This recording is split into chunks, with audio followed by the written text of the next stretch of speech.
Middlesbrough, August 24th, 1991.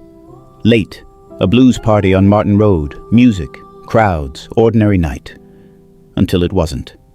A bare-chested man moves through the room, high on drugs, radiating something, not just confidence, something heavier. He exchanges cold words with someone he used to know. The crowd feels it immediately. They move outside, to the car park, and the crowd follows. Because when this man fights, people watch. He wins, cleanly, completely. And then, something happens that no one there ever forgot. By 3:55 the following morning, the most feared man in Teesside was dead. 26 years old. To understand what happened in that car park, you have to go back. South Bank, Middlesbrough, 1965. A tough estate. Lee Duffy grew up there. His father drank heavily, was abusive. Home felt worse than outside, so he wandered. The estate at night, alone, and at school, he was bullied, severely, relentlessly. Author Jamie Boyle, who spent years interviewing the people who knew him, described it simply. A classic case of the bullied turning into the bully. Petty theft came first, then bigger things. In 1982, still a teenager, he ended up at Low Newton Remand Center. It was there he met a young Tyneside gangster named Stephen Sayers. Later came Durham Prison. Durham had other men who thought they were the hardest person in the room. Duffy corrected that impression. The boy who ran home crying became something else. 6 feet tall, powerfully built, amateur boxing background. He worked the doors first, a bouncer across Teesside's nightclub circuit. Then something else, an enforcer, a taxman. In the underworld, that word has a specific meaning. You are the person sent to collect what is owed, violently if necessary. With Duffy, it was always necessary. He carried a .38 Smith & Wesson revolver, not concealed, openly. And he didn't just carry it. He played Russian roulette with it, loaded chamber, his own head, declaring himself invincible. He once took on 3 doormen simultaneously, all 3 beaten. He ran on cocaine, cannabis, and ecstasy. People who knew him reached for the same comparison every time. Like the Terminator, he kept saying, "I'll be back." In Middlesbrough, he was feared. In Newcastle, oddly, he was loved. His friendship with Stephen Sayers deepened. Connections spread across the northeast underworld. He was the most feared man in Teesside, and he knew it. The problem with that is that someone always wants to find out if it's true. 3 attempts were made on his life. The first, a shooting. He came back. The second, another shooting. Half his foot was blown off. He came back. The third, petrol poured over him. An attempt to burn him alive. He came back from that too. 3 attempts. 3 failures. Each time he walked back into Teesside, the myth grew without him having to say a word. And somewhere in all of it, he started believing what everyone else believed, that he couldn't be killed. You could see it in the Russian roulette, in the open gun, in the way he moved through rooms like consequences belonged to other people, not him, never him. By 1990, that belief had become the most dangerous thing about him. Not the gun, not the enemies, the certainty. May 1990. Lee Duffy walked out of prison. He was 24 years old. He had 15 months left to live. He didn't know that. Nobody did. What he did know was that there was one man in the Northeast whose name kept coming up alongside his. Viv Graham, Newcastle, older than Duffy, more strategic. A feared figure, but one who had found a kind of settled equilibrium. A businessman, in the way that word gets used loosely. The 2 of them had already clashed. Durham Prison, alpha against alpha, the way those things go. But it had never been resolved, not properly. And that unfinished business consumed Duffy. He began making trips to Newcastle on weekends, not to enjoy the city, not to see friends, specifically to taunt Viv Graham, sending messages through bouncers, letting it be known he was there, letting it be known what he wanted, One fight, one question answered. Who was the top dog in the Northeast? Graham didn't take the bait. Every time Duffy came, Graham found a reason not to be there. Older, wiser, unwilling to risk everything on a street fight with a man who had nothing to lose. One unconfirmed story circulated for years, that a fight had actually been arranged, that Graham simply didn't show. Whether that's true or not, nobody can say for certain. What Jamie Boyle said after years of research was this: Viv was the one person he couldn't get. Duffy didn't like to have any competition. The rivalry never became a fight, never became a resolution. It just stayed open. If you're not subscribed, hit the button now and turn on the bell, because what happens next is where this story gets complicated. August 24th, 1991, a Saturday night, the Afro-Caribbean Center on Martin Road, Middlesbrough. A blues party, music, people, a night that has its own energy before anything happens. David Allison was there, known as Allo, a scaffolder, and once, not long ago, a friend of Lee Duffy's. That was then. They exchanged words, brief ones, cold ones, and Duffy did what Duffy always did.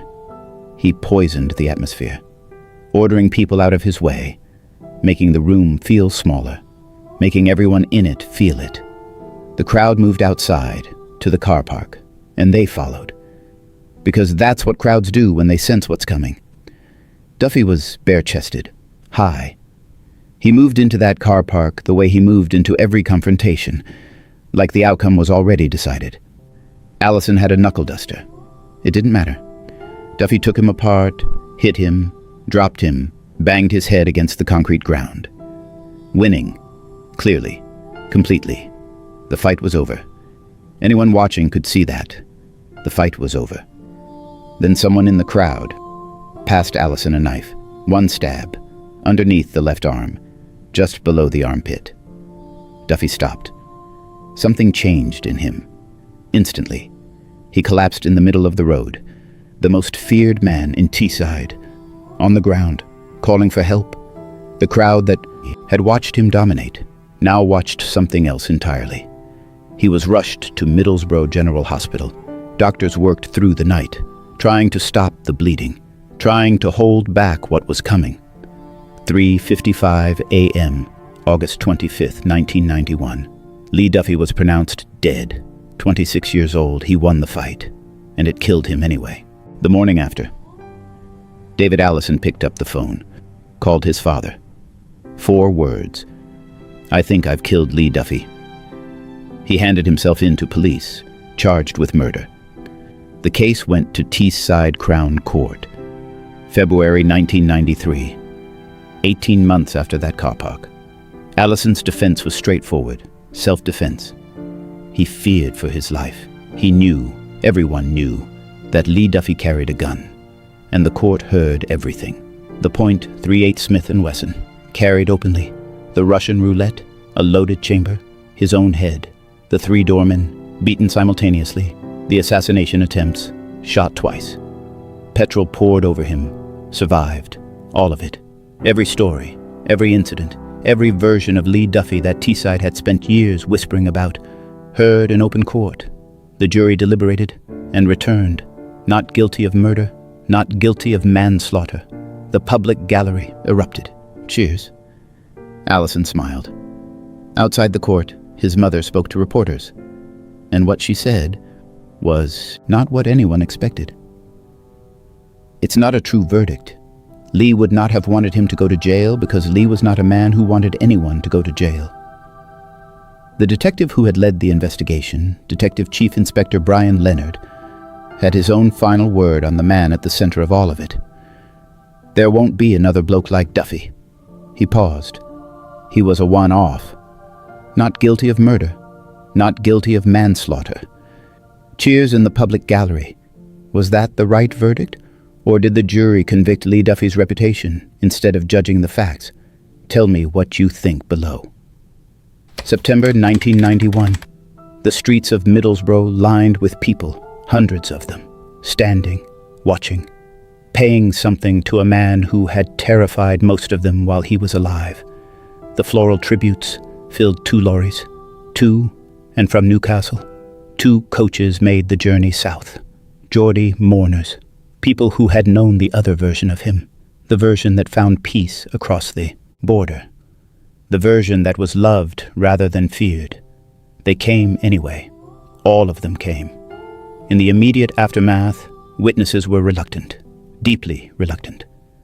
The identity of the man who had stabbed Lee Duffy became, in the words of people close to the case, the best kept secret in Middlesbrough, a city that had spent years afraid of one man, suddenly unwilling to speak about his death. That silence said something. And then came the question nobody wanted to answer out loud. Who fills that space? Around 6 men tried, each one believing, or at least hoping, that the vacuum Lee Duffy had left could be stepped into. It couldn't. Police were clear about it. No one could truly replace him. Not because of sentiment, because of what he actually was. A combination of size, violence, fearlessness, and something harder to define. Something that couldn't be replicated just by wanting it badly enough. In the underworld, rumors circulated, unconfirmed, unverified, but persistent, that David Allison faced violent retaliation, that an enforcer, Brian Cockerill, known in certain circles as the taxman, had made his own response to what happened in that car park. None of it confirmed in official reporting. All of it talked about. 6 men tried to become the next Lee Duffy. None of them managed it. Some voids don't get filled, they just stay open. 30 years later, people are still talking about him. Jamie Boyle spent years doing something most people wouldn't. He sat down with the people who actually knew Lee Duffy. Family, friends, associates, enemies. And he wrote it down. The Whole of the Moon, published in 2018, a bestseller. The proceeds went to Scope, the disability charity. A detail worth sitting with for a moment. A book about one of the most violent men in northeast England, raising money for a disability charity. Because that is the complexity of this story. It refuses to be simple. In 2020, director Paul Suggett made Too Far, Too Soon, a documentary now available on Prime Video. Interviews with Boyle, with associates, with enemies, with police, with people who served time alongside him.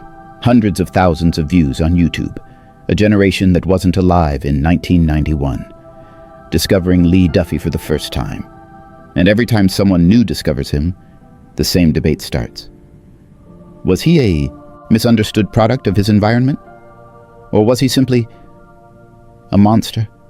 The South Bank estate, the abusive father, the boy wandering the streets at night because home felt worse than outside, the bullying, running home crying. All of that is true. And then, the 38 carried openly, the Russian roulette, the taxman, the 3 doormen, the drugs, the violence with no limits and no exceptions.